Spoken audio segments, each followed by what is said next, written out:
Hello friends, हम लोग chapter 1.1 के चौथा क्वेश्चन को सॉल्व करते हैं। तो ये सबसे पहले देखते हैं। देखिए हमारे दो संख्याओं है, पहली संख्या ई है और दूसरी संख्या हमारा 657 है।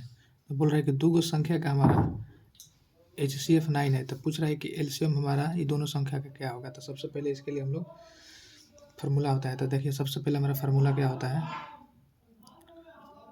फार्मूला हमारा सूत्र होता है दो संख्याओं का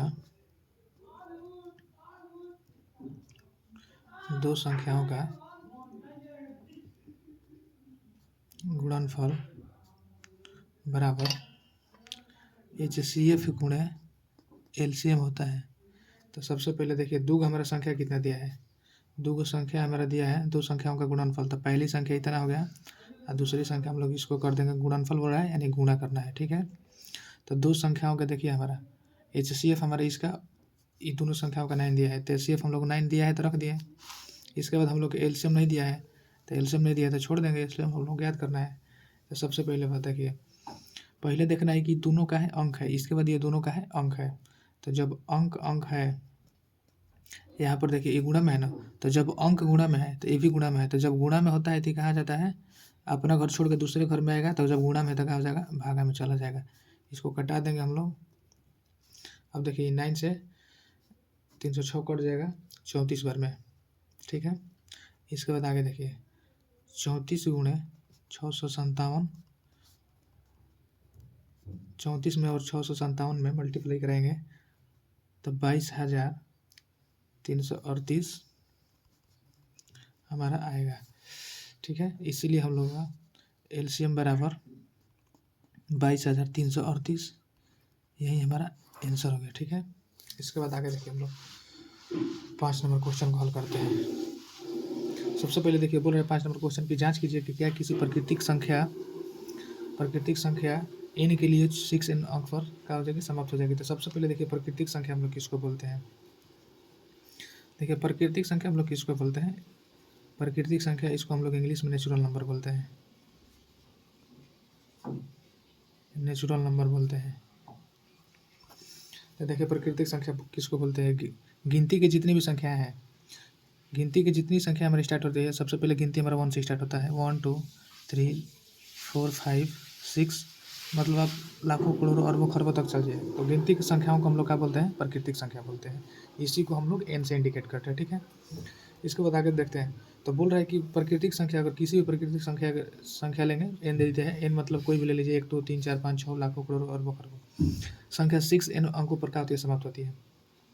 तो देखिए जब कोई भी संख्या हम लोग लेंगे तो कौन सा संख्या हमारे शून्य पर समाप्त होगा, सबसे पहले इसके बारे में जानते हैं। देखिए तो पहले अगर हम लोग 4 ले लेते हैं 6n, तो इसका सबसे पहले हम लोग फैक्टर करेंगे।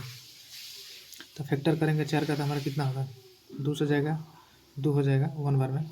इसके बाद देखिए 6 बोला, तो 6 को भी हम लोग क्या करेंगे, फैक्टर करेंगे। तो 6 को जब फैक्टर करेंगे तो ये भी कितना बार में जाएगा, तो 2 गुणे 3 हो जाएगा। तो पहले देखिए हम लोग कौन सा संख्या शून्य पर समाप्त होगा, इसके लिए कुछ हमारा नियम है। तो पहले जान लीजिए, लिखना है जब किसी संख्या को अभाज्य गुणनखंड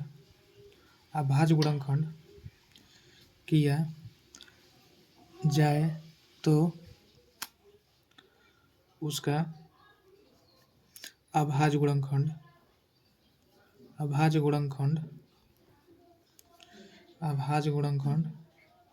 2 गुणे 5 के रूपों में कम से कम एक बार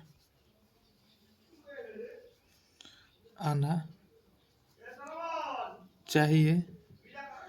इसीलिए वही संख्या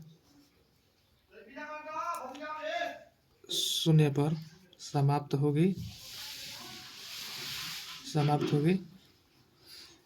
नहीं तो नहीं होगी। तो यही हम लोग का नियम अप्लाई करना है। तो देखिए अगर हम लोग 4 लिए तो 4 का भी नहीं आएगा, 6 लेंगे इसका भी नहीं आएगा, 8 लेंगे तो 8 को भी फैक्टर करेंगे तो क्या करेंगे, 2 हो जाएगा, 4 हो जाएगा, 2 हो जाएगा, 2 हो जाएगा। इसके बाद देखिए अगर हम लोग 10 लेंगे तो 10 को अगर करेंगे तो देखिए इसको करेंगे तो 2 गुणे 5 आ जाएगा।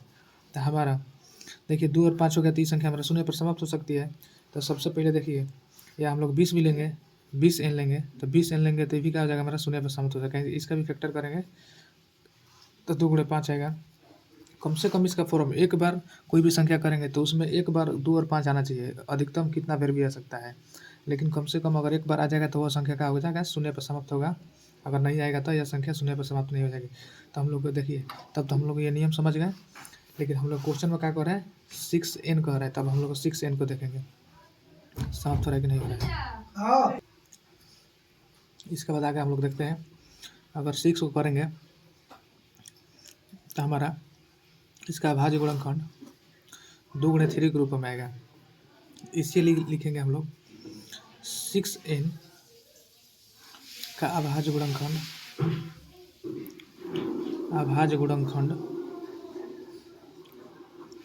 2 गुणे 3 के रूपों में आता है। इसीलिए 6n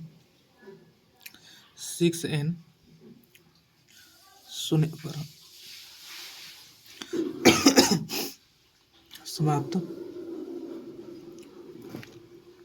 पर समाप्त नहीं होगी। ये हमारा आंसर हो गया।